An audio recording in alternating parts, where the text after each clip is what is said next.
Apa sebenarnya gnosis itu? Kalian yang sering mengikuti channel YouTube saya ini ataupun dari Instagram ataupun Twitter dan sebagainya, kalian pasti sering saya membahas mengenai gnosis personal, gnosis personal dan sebagai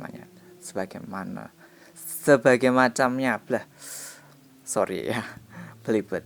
Jadi apa sih sebenarnya gnosis itu? Gnosis artinya itu adalah tahu atau pengetahuan. Tapi gnosis di sini berbeda dengan knowledge ya. Gnosis berbeda dengan knowledge. Bedanya apa? Bedanya di sini. Gnosis adalah segala macam pengetahuan, pandangan, insight ya, persepsi, serta kebijaksanaan yang datang dengan sendirinya. Karena itu nama lain dari gnosis itu self knowledge atau pengetahuan yang datang dengan sendirinya ya. Jadi tidak tahu asalnya dari mana, kita tiba-tiba saja tahu seperti itu ya. Itu biasa disebut gnosis semacam itu ya. Kaitannya ini erat dengan claircognizance ya. Tapi tidak harus kalau gnosis itu hanya didapatkan oleh orang-orang yang punya claircognizance ya. Karena gnosis ini juga umumnya muncul ketika seseorang bermeditasi melalui kesadarannya, melalui kontemplasi, melalui observasi, serta pengalaman dalam menjalani dinamika kehidupan. Gnosis itu bukan sains ya, bukan ilmiah. Jadi dia tidak harus dapat bersifat ilmiah, tidak harus dapat dijelaskan.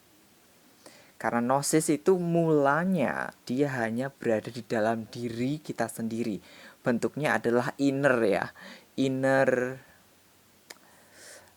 wisdom, saya menyebutnya seperti itu. Kebijaksanaan, pengetahuan yang hanya ada di dalam diri.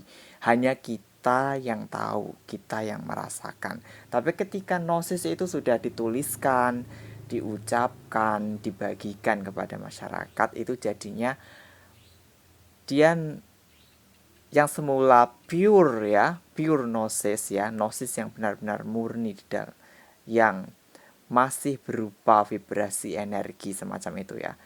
Kemudian diucapkan, ditulis atau dibagikan kepada masyarakat luas, maka gnosis tersebut derajatnya turun menjadi unpopular personal gnosis, atau bisa disebut juga unverified personal gnosis atau unexplained personal gnosis.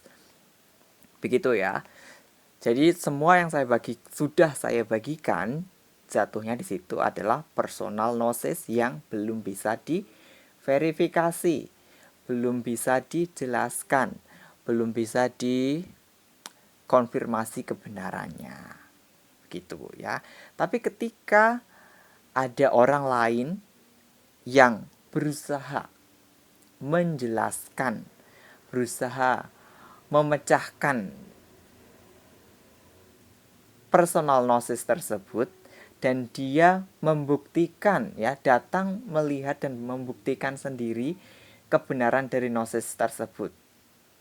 Jika memang yang dia temukan itu memang benar seperti yang dikatakan gnosis ini, artinya di situ berarti gnosisnya ini sudah dijelaskan ya, sudah dikonfirmasi, maka derajatnya berubah menjadi knowledge atau pengetahuan yang umum ya, bersifat pengetahuan yang sudah dibuktikan, sudah dijelaskan oleh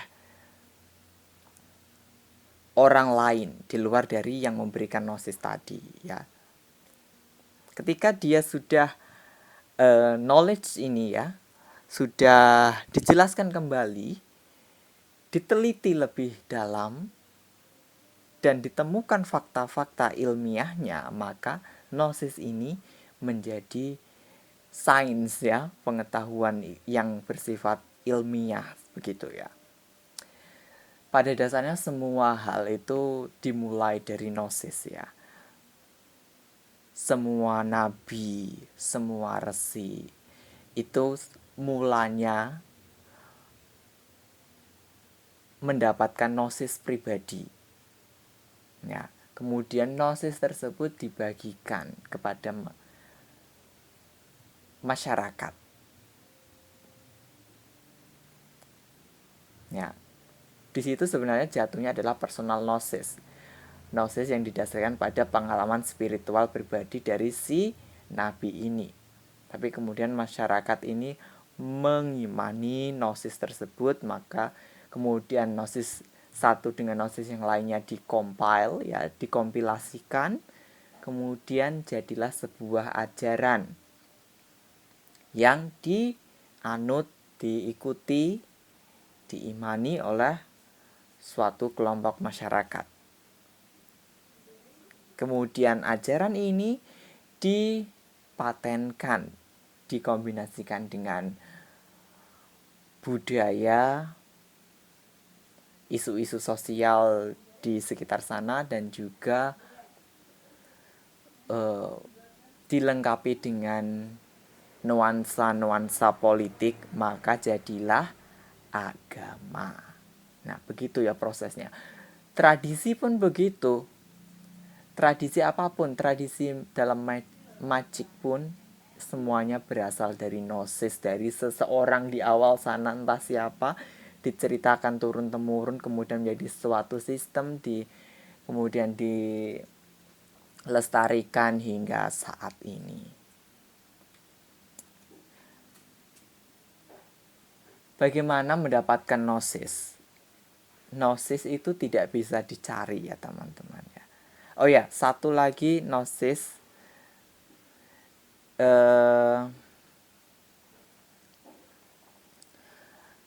didapatkan atau muncul melalui interaksi dengan higher intelligence ya, atau kecerdasan yang lebih tinggi, entah apapun bentuknya, entah Tuhan, entah malaikat, demon, dewa dewi, angel, apapun.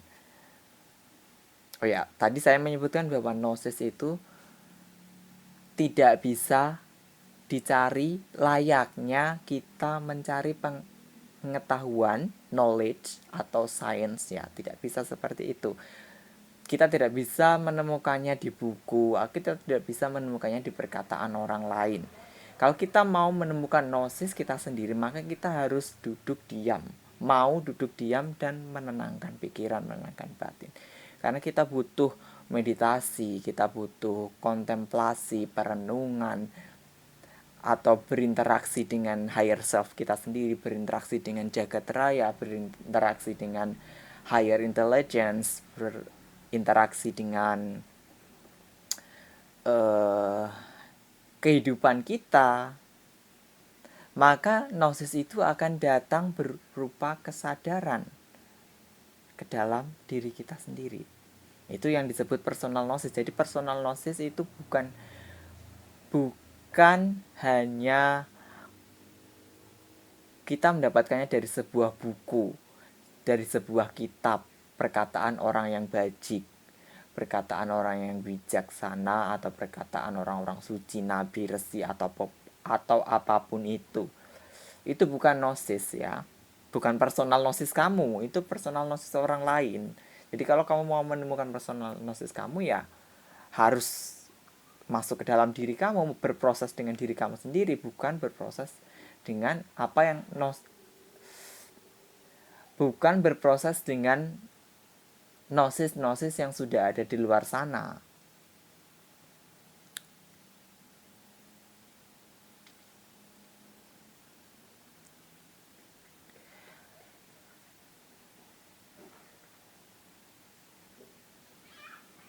ketika kalian dihadapkan dengan gnosis orang lain, ya, kalau kalian menemukan gnosis kalian sendiri, lihat gnosis ini dan kemudian masuk ke dalam diri kalian,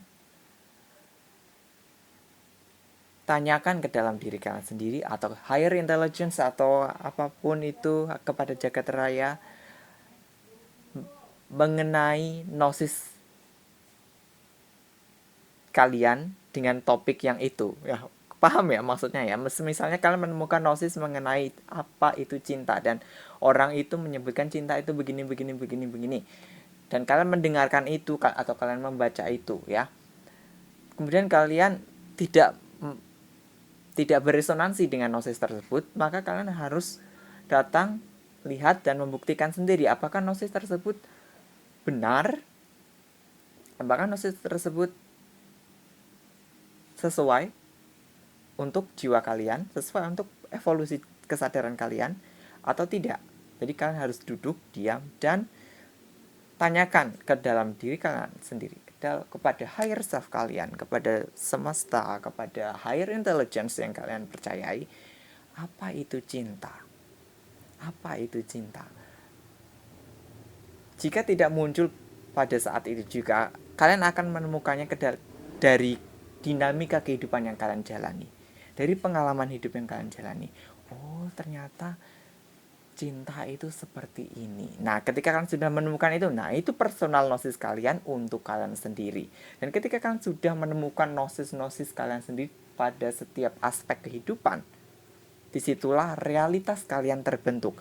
Semesta kalian sendiri, personal universe kalian itu terbentuk. Inner world kalian terbentuk.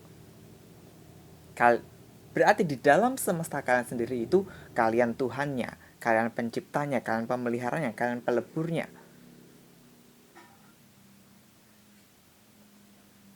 Hukumnya yang menciptakan kalian sendiri. Kalau kalian tidak sreg dengan hukum yang sudah kalian ciptakan di awal, kalian bisa merevisinya. Jadi disitulah ya pentingnya memiliki gnosis adalah supaya kita tidak terkungkung, tidak terus-terusan ngekos ya istilahnya, menginap atau singgah di dalam matriks yang dibangun dari gnosis orang lain di luar sana. Sama halnya ketika kalian datang ke entah Instagram saya, Twitter saya, atau channel YouTube, banyak sekali gnosis yang saya bagikan. Ketika saya sudah membagikan gnosis itu kepada layak ramai ya, kepada masyarakat, maka di situ secara alam mental saya menciptakan matriks saya sendiri. Ini perlu diperhatikan ya. Mungkin para spiritualis tidak akan mengatakan ini ya. Saya menciptakan yang namanya matriks. Di sini ketika seseorang dihadapkan pada gnosis saya, pasti akan ada dua orang ya, orang yang kontra dengan orang yang pro, seperti itu ya, yang beresonansi dan tidak beresonansi. Masalahnya bukan di tidak beresonansi dan yang beresonansi. Tindakan apa yang kamu ambil ketika kamu merasa beresonansi dan ketika kamu merasa tidak beresonansi. Tindakan apa yang kamu ambil itu akan mempengaruhi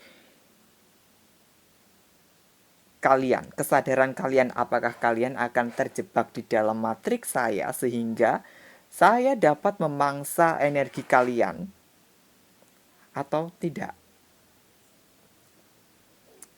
Ini yang mungkin tidak dibagikan oleh spiritualis di luar sana yang membagikan gnosis mereka. Jadi saya akan bilang, jika semisal kalian tidak beresonansi dengan gnosis saya, kemudian kalian muncul kebencian, kalian muncul kemarahan, kemudian kalian menghujat, mengatakan itu sesat, itu bidah, bla bla bla bla bla, dan kalian mulai menyerang saya. Itu adalah tanda bahwa kalian sudah terjebak di dalam matriks yang saya ciptakan, dan setiap kalian mengujarkan segala macam energi mental emosional kalian karena kalian berfokus di situ, maka energi kalian akan disantap oleh matriks ini dan dipersembahkan kepada saya sehingga saya akan terus bertransformasi. Itu yang harus kalian perhatikan ya. Kemudian jika kalian beresonansi pun demikian. Jika kalian beresonansi pasti akan mengagung-agungkan gnosis saya, mengagung-agungkan saya, menjadikan saya sebagai rujukan utama, memuji-muji saya dan sebagainya macam sehingga meninggikan saya. Artinya itu juga kalian sudah masuk ke dalam matriks saya. Di dalam matriks tersebut, ketika kalian memfokuskan mental dan emosional kalian kepada saya, kepada matriks yang sudah saya ciptakan, maka energi mental emosional kalian, energi spiritual kalian akan ditangkap, diserap oleh matriks yang saya ciptakan dan akan dipersembahkan kepada saya. Itu bukan hanya saya ya, itu sudah otomatis. Sistem matriks itu seperti itu apa adanya. Mungkin orang lain tidak menyadari, spiritualis di luar sana tidak menyadari, tidak tahu bahwa mereka menciptakan matriks dan matriks mereka dapat berpotensi memangsa energi dari orang-orang yang mendengarkan, entah yang beresonansi dan yang tidak beresonansi. Karena itu saya selalu berpesan, selalu saya tekankan, datang, lihat, dan buktikan sendiri. Temukan gnosis kalian sendiri.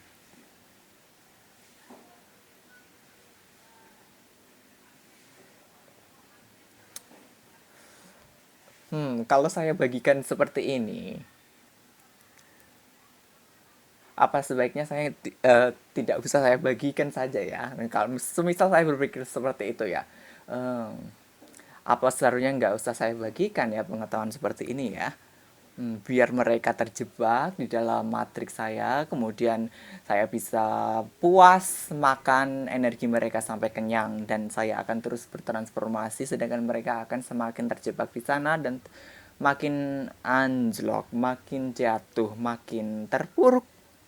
Sepertinya itu sangat menyenangkan.